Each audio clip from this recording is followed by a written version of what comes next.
오늘 우리가 함께 읽은 본문 말씀을 중심으로 자신에게 가치다라는 제목으로 함께 은혜를 나눠보려고 합니다.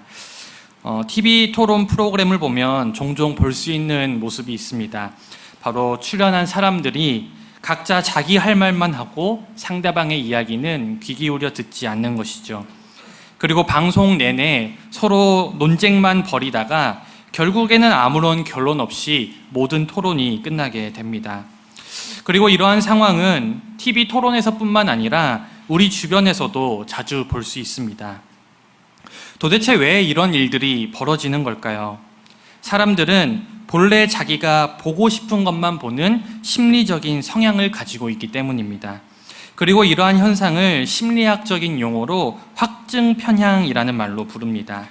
확증 편향이란 자신의 견해와 같거나 자신의 주장을 뒷받침하는 근거는 쉽게 받아들이지만 그 반대되는 정보는 자신의 의견에 맞게 왜곡해버리는 현상을 말합니다. 그리고 확증 편향에 빠지게 되면 사람들은 어떤 사건을 있는 그대로 바라보는 것이 아니라 자신이 믿고 싶은 대로 바라보게 되죠. 그래서 같은 사실을 놓고서도 서로 다르게 이야기하는 일까지도 벌어지게 됩니다. 그래서 TV 토론에 나온 패널들은 자신에게 유리한 증거만 제시하고 상대방의 주장과 근거는 아무리 객관적인 증거라 할지라도 그냥 무시해버리거나 심지어 왜곡하게 되는 것이죠. 심각한 것은 이것이 한 개인의 문제에 그치지 아니하고 공동체로 퍼진다면 그 공동체는 편가르기와 극심한 대립에 빠질 수 있게 된다는 사실입니다.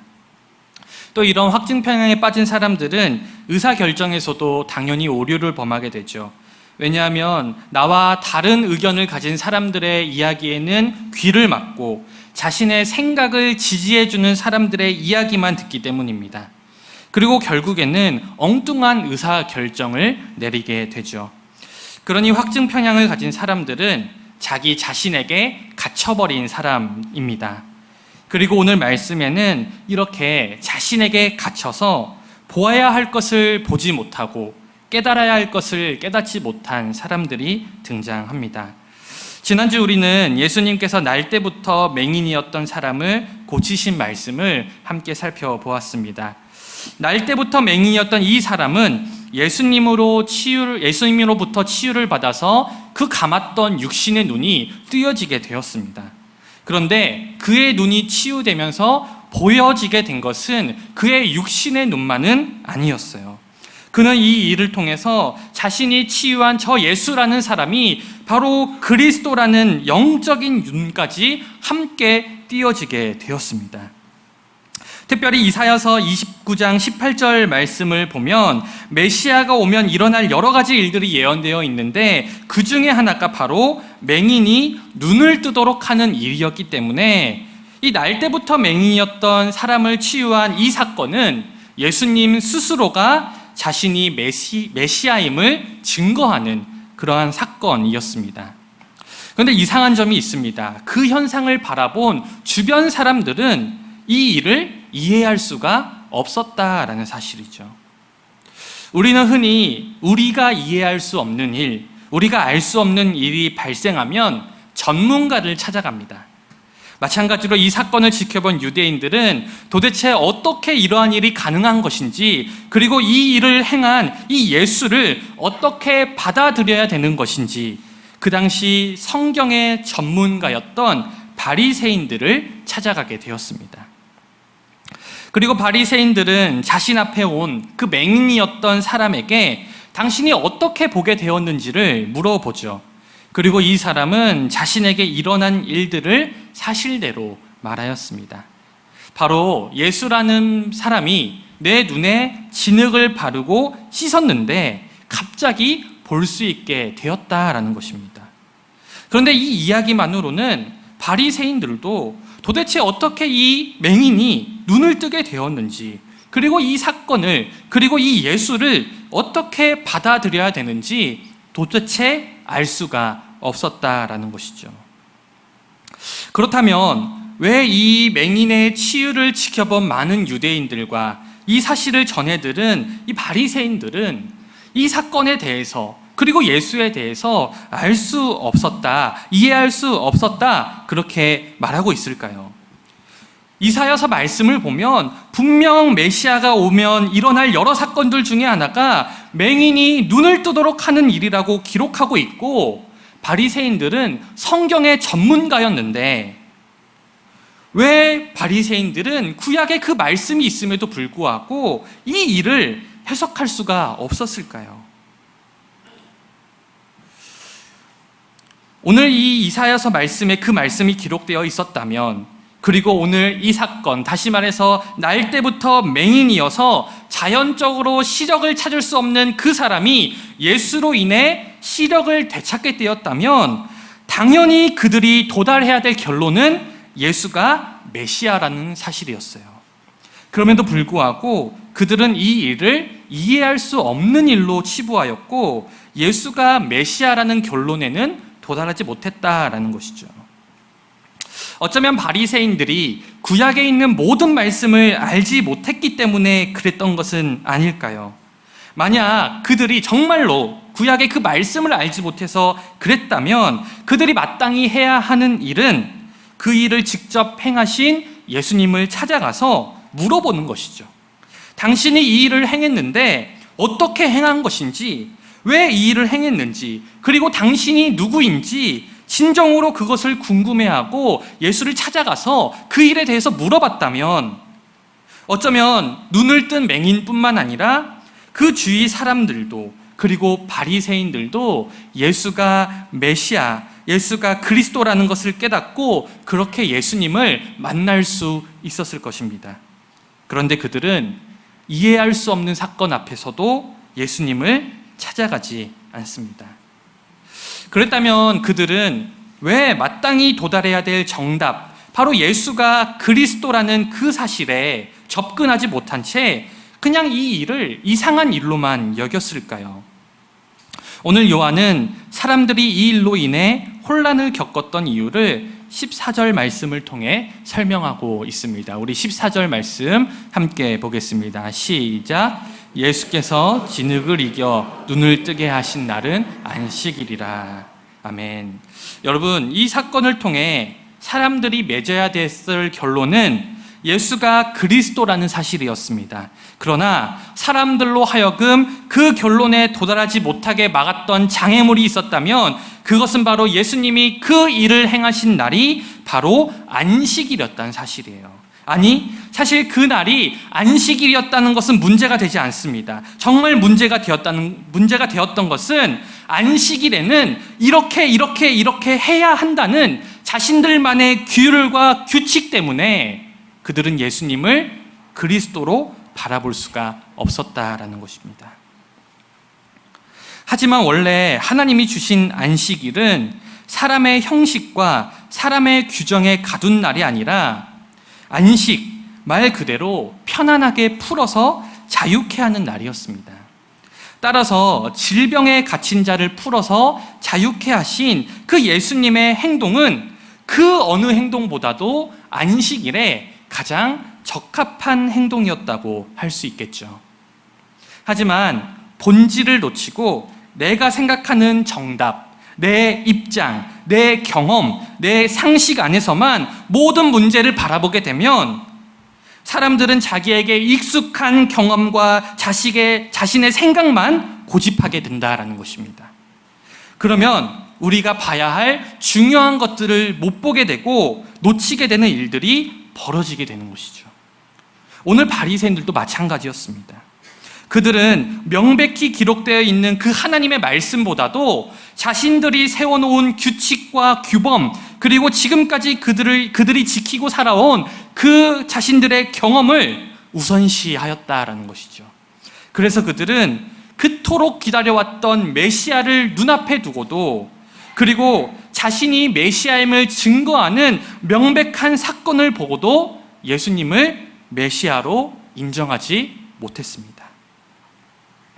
아이러니한 것은 예수님께서 안식일에 기적을 행하셨기 때문에 바리새인들은 예수님을 그리스도로 받아들이지 못했지만, 반대로 예수님은 자신이 그리스도이기 때문에 안식일에 이러한 기적을 행하셨다라는 사실이죠. 여러분, 오늘 예수님께서 고치신 이 맹인은 오늘 치유받지 않으면 내일 죽는 그런 응급 환자가 아니었습니다. 그는 평생을 못 본 사람이었기 때문에 만약 예수님께서 바리새인들과의 논쟁을 피하고자 하셨다면 하루만 참았다가 그 다음 날에 고치셔도 되는 일이었습니다. 그런데 예수님은 굳이 그 맹인을 안식일에 치료하였습니다. 그러니 예수님은 의도적으로 유대인들이 세워놓은 안식일 규범을 깨뜨리고 계시는 것이죠.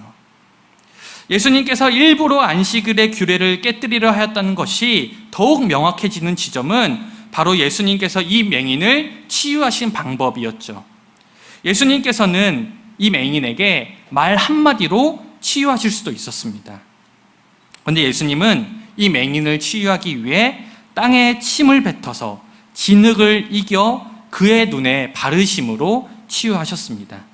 그리고 그 당시 유대인들의 안식일 규례에는 사람의 눈에 침을 바르지 말라는 규범과 안식일에는 반죽을 하지 말라는 규범이 있었습니다. 그러니까 예수님께서는 이 맹인을 치유하시면서 두 가지 안식일 규범을 모두 깨뜨리셨다라는 것이죠. 그러니 예수님은 아주 의도적으로 이 일을 행하셨다라는 것입니다. 왜냐하면 형식과 규범에 갇혀있는 안식일은 진정한 안식일이 아니기 때문이죠. 그러니 예수님께서는 안식일에 이 모든 일을 행하신 것은 안식일에도 편안하게 안식을 누리지 못하는 사람들에게 안식일의 참된 의미를 알려주시고 이제는 율법이 아니라 메시아로 이 땅에 오신 예수 그리스도를 통해 진정한 안식이 시작될 것임을 알려주기 위한 행동이셨다라는 것이죠. 하나님의 말씀을 비롯한 모든 상황이 바로 예수님이 그리스도라는 그 사실로 향하고 있었습니다. 그런데 바리새인들은 결코 자신들이 세워놓은 틀에서 벗어난 예수님을 그리스도로 인정할 수가 없었습니다. 하지만 예수가 그리스도라는 그 명백한 진실을 외면하고 나니 당연히 이 사건은 혼란만을 초래하게 됩니다. 그래서 바리새인들은 자신들끼리 분열이 일어났고 예수의 정체가 누구냐에 대해서 서로 다투기 시작하였습니다. 어떤 사람들은 이 사람이 안식일을 지키지 아니하므로 하나님께로부터 온 자가 아니라고 결론을 내린 반면 또 다른 사람은 죄인으로서 어떻게 이러한 일을 행하겠느냐고 물었습니다. 다시 말해 예수가 안식일을 범했기 때문에 죄인이라고 생각하는 사람들과 이러한 기적은 하나님께로부터 온 사람만 할 수 있는 일이므로 예수를 선지자라고 생각하는 사람들로 나뉘게 되었고 이들이 서로 논쟁을 벌이게 되었다라는 것이죠. 그러나 바리새인들이 결국 원했던 답은 무엇입니까? 바로 예수는 그리스도가 아니라 사기꾼이다. 율법을 범한 죄인이다. 이 답을 원했던 것이죠. 그리고 바리새인들은 자기들의 주장을 뒷받칠 만한 근거나 혐의를 찾기 위해 다시 그 맹인이었던 사람을 소환하게 됩니다. 그리고는 물어봅니다. 그 사람이 내 눈을 뜨게 하였으니 너는 그를 어떤 사람이냐 하느냐. 아마 바리새인들은 이 질문을 하면서 이 맹인이었던 자가 분명 예수를 부인할 것이라 생각하였을 것입니다. 왜냐하면 22절 말씀을 보면 이미 그들은 누구든지 예수를 그리스도로 시인하면 출교하기로 결의를 마친 상태였기 때문이죠. 여러분, 유대인들에게 있어서 유대교에서 출교를 당한다는 것은 단순한 불명예 이상의 의미를 가지고 있었습니다. 유대인들에게 있어서 유대교에서 출교가 된다는 것은 자신이 유대교에 속해 있었기 때문에 누릴 수 있었던 사회, 문화, 경제적인 유익을 전부 잃어버리고 더 나아가서 내가 속해 있는 사회에서 완전히 매장된다는 것을 뜻하는 말이었습니다. 다시 말해 유대인들에게 있어서 이 출교는 사회적인 죽음을 의미하는 말이었다라는 것이죠. 그런데 이 맹인이었던 사람은 너는 예수를 누구라 하느냐는 그 바리새인들의 질문에 선지자이니다라고 대답을 합니다. 물론 이 대답이 예수를 그리스도라고 명확히 시인하지 않았다고 생각하실 수도 있지만, 선지자라는 이 답변은 예수가 바로 하나님이 보내신 사람이라는 것을 인정하는 답변이었고, 이는 그가 자신에게 가해질 불이익을 감수하고 있음을 알 수 있는 대목이었습니다. 그러나 이 답변은 바리새인들이 원하는 답변이 아니었죠.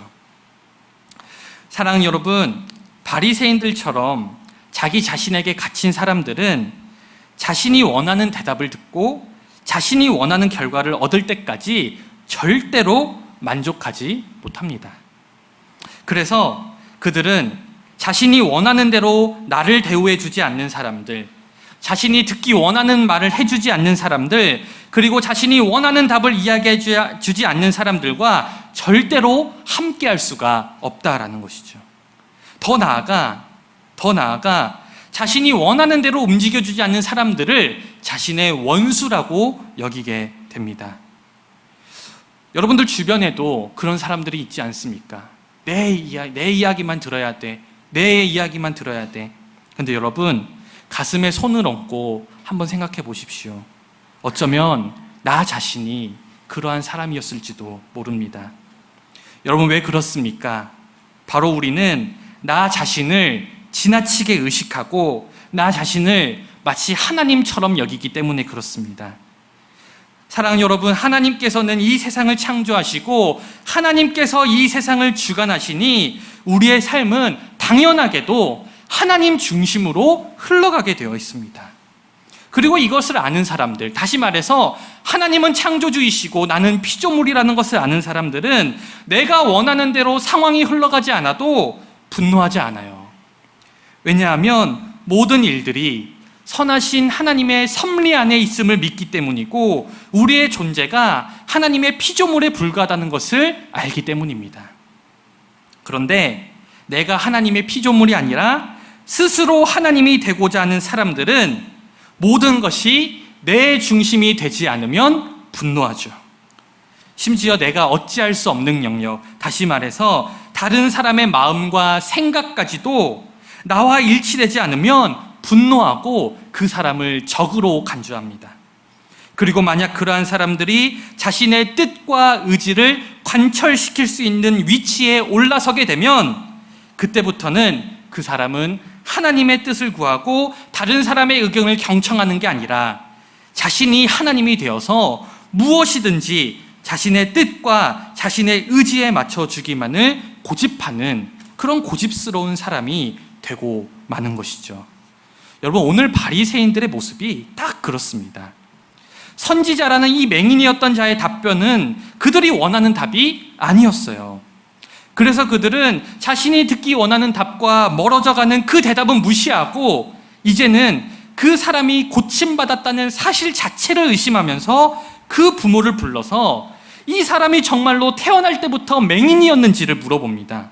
왜냐하면 그가 태어날 때부터 맹인이 아니었다면 이 기적은 조작되었거나 우연에 의한 사건으로 몰아갈 수 있었기 때문이죠. 그러나 이 맹인의 부모들은 자신의 아들이 날 때부터 맹인이었다는 사실을 인정할 수밖에 없었습니다. 하지만 누가 그의 눈을 뜨게 하였느냐는 그 질문에 대해서는 나는 누가 그 아이의 눈을 뜨게 하였는지 알지 못한다고 말하며 고침받은 내 아들에게 직접 물어보라고 말합니다. 누가 아들을 고친지 모른다는 이 부모의 대답은 분명 거짓말이었습니다. 왜냐하면 이미 수많은 사람들이 예수가 이 사람을 고친 것을 보았고, 그래서 이토록 큰 소란이 벌어지는 마당에 부모가 이것을 모른다는 것은 사실은 말이 안 되는 이야기이기 때문입니다. 게다가 요한은 22절을 통해 그 부모가 이렇게 대답한 것은 정말로 몰라서가 아니라 예수를 그리스도라고 시인하면 출교하기로 이미 결정되었기 때문이라고 말합니다. 그러니 이 부모는 예수가 자신의 아들을 고친 것은 알았지만 혹시나 예수가 자신의 아들을 고쳤다고 얘기했다가 내가 출교당할 위험이 있었기 때문에 알지 못한다라고 대답했던 것이죠. 그러니 이 맹인이었던 자의 부모는 분명 좋은 부모는 아니었습니다. 왜냐하면 정말로 책임을 져야 될 중요한 질문에 대한 대답은 자신의 아들에게 떠넘겨 버렸기 때문이죠. 그래서 바리새인들은 또다시 이 맹인을 부릅니다. 그리고는 다시 신문하기 시작하죠. 우리 요한복음 9장 24절 말씀을 함께 보겠습니다. 시작. 이에 그들이 맹인이었던 사람을 두 번째 불러 이르되 너는 하나님께 영광을 돌리라. 우리는 이 사람이 죄인인 줄 아노라. 바리새인들은 이 맹인을 다시 불러서 하나님께 영광을 돌리라고 말합니다. 근데 여기서 하나님께 영광을 돌리라는 말은 진짜로 하나님께 영광을 돌리라는 말이 아니라 이제부터 우리가 너를 신문할 건데 너는 하나님 앞에서 진실만을 이야기하라는 뜻이었습니다. 그리고 바리새인들은 이 맹인의 말을 듣기도 전에 자신들이 내려놓은 결론부터 이야기하죠. 여러분, 그 결론이 뭡니까? 바로 예수는 죄인이라는 거예요. 예수는 안식일 계명을 범한 죄인이기 때문에 그가 결코 이러한 일을 할 수 없고 그는 메시아일 수가 없다는 결론부터 먼저 내려놓고 이 맹인에게 사실대로 말하라고 위협을 가하고 있는 것이죠. 그러나 바리새인들이 정말로 원했던 것은 사실이 아니죠. 진실이 아니죠. 바로 자신들의 뜻과 자신들의 의지를 관철시킬 만한 증거가 필요했을 뿐이었습니다. 바리새인들은 자신이 원하는 답을 듣기 위해 이 맹인에게 진실을 말하라고 협박했지만 이 맹인은 끝까지 바리새인들이 원하는 대답을 할 수가 없었습니다. 왜냐하면 바리새인들이 원하는 대답은 진실이 아니었기 때문이죠. 그러니 이 맹인은 오히려 명백히 벌어진 진실을 이야기하며 예수가 그리스도라는 반박할 수 없는 증거를 제시합니다. 그것은 바로 내가 맹인이었지만 예수로 인해 눈을 떠서 보게 되었고 하나님은 죄인의 말을 듣지 아니하시니 이 사람이 만일 하나님으로부터 온 사람이 아니라면 이러한 일을 결코 행할 수 없었을 것이라는 사실이었습니다. 그리고 이 말을 들은 바리새인들은 더 이상 할 말이 없었어요. 왜냐하면 아무리 맹인이었던 자를 신문해도 그의 말이 틀린 게 하나 없었기 때문입니다. 그러나 자기 자신에게 갇힌 사람들은 절대로 상대방을 인정하지 않습니다. 그래서 바리새인들은 마지막으로 이런 행동을 합니다. 우리 34절 말씀을 함께 보겠습니다. 시작. 그들이 대답하여 이르되 내가 온전히 죄 가운데에서 나서 우리를 가르치느냐 하고 이에 쫓아내어 보내니라. 당시 유대인들은 질병과 장애를 그가 죄인이라는 증거로 여겼습니다. 그러니 바리새인들은 죄인으로 취급받았던 이 맹인에게 자신들과의 신분의 격차를 이야기하며 어떻게 날 때부터 죄인이었던 너가 감히 우리를 가르치려 하느냐고 화를 내며 그를 출교시켜 버렸습니다. 여러분, 자신의 생각과 자신의 판단에 갇힌다는 게 얼마나 무섭습니까? 오늘 자신의 생각과 판단에 갇힌 바리새인들은 예수님께서 메시아로서 이 땅에 오셔서 안식일에 행하신 그 새로운 창조의 기적을 범죄 행위로 간주합니다. 그리고 자신이 메시아임을 명백히 드러내신 예수님을 죄인으로 간주하죠. 그리고 참된 그리스도를 만난 이 맹인은 공동체 밖으로 쫓아내 버립니다. 여러분, 자신에게 갇힌다는 것 정말 무서운 일입니다. 왜냐하면 이런 사람들을 통해서는 교회가 성립될 수 없기 때문입니다. 다른 사람들을 이해하지 않고 내 생각, 내 경험, 내 판단만 주장하는 사람들이 모여 있는데 어떻게 교회가 성립될 수 있겠습니까? 여러분, 예수님께서는 사람을 차별하지 않으셨습니다. 예수님은 부자나 가난한 자나 배운 자나 못 배운 자나 명예가 있는 자나 없는 자나 하나님의 말씀을 받은 사람은 모두 수용하였습니다. 그리고 예수님의 그 차별 없는 부르심에 응한 사람들이 처음 교회 공동체를 세웠을 때 그 공동체도 차별 없는 공동체였죠. 그래서 초대교회를 보면 남자나 여자나 주인이나 종이나 모든 사람들이 하나님의 사랑과 진리 안에서 서로 존중하고 서로 대화하고 서로 교통하며 어우러지는 모습을 볼 수가 있습니다. 그러니 교회 안에는 결코 차별이 존재해서는 안 되고 계급이 존재해서는 안 됩니다. 사랑하는 여러분, 우리 모두는 자기 자신을 지나치게 의식하는 경향이 있습니다. 그리고 자기를 의식하는 사람들은 결코 다른 사람들을 수용할 수가 없어요. 내가 너무 소중하기 때문에 다른 사람들의 이야기를 들을 귀가 없고, 내가 너무 소중하기 때문에 다른 사람들을 볼 수 있는 눈이 없고, 내가 너무 소중하기 때문에 다른 사람들을 피해주고 착취하고 부려먹는 일에 거리낌이 없는 것이죠. 그리고 내가 너무 소중하기 때문에 내 뜻대로 되지 않으면 분노하고, 내가 원하는 반응이 오지 않으면 상처받고, 내가 원하는 대로 움직이지 않는 사람들을 원수로 여기게 됩니다. 그리고 앞서 말했듯이 이 모든 것들은 모두 내가 하나님이 되어서 모든 것들을 내 마음대로 하고자 하는 마음이 우리 모두에게 있기 때문입니다. 여러분, 세상의 많은 사람들은 자기 자신을 소중하게 여기라고 말합니다. 자기 자신 사랑하세요 얘기합니다. 하지만 여러분, 성경은 단 한 번도 자기 자신을 소중하게 여기라고, 자기 자신을 사랑하라고 말하지 않습니다. 오히려 예수님은 나를 따라오려거든 자기를 부인하고 자신을 따라와야 한다고 말합니다.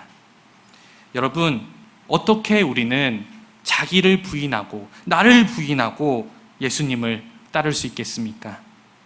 여러분, 자기 부인은 오직 복음 안에서만 가능합니다. 여러분, 정말로 복음을 깊이 있게 체험하고 그 가치를 아는 사람들은 결코 다른 사람들을 함부로 대하지 않아요. 자기 주장만 내세우지도 않습니다. 왜냐하면 복음을 통해서 우리가 깨닫게 되는 두 가지 사실 때문이에요. 첫 번째는 우리는 아주 형편없고 쓸모없는 죄인이라는 사실이고, 다른 하나는 우리는 아무런 쓸모없는 죄인에 불과하지만 예수 그리스도의 십자가를 통한 하나님의 은혜가 우리를 다시 세웠다는 사실입니다.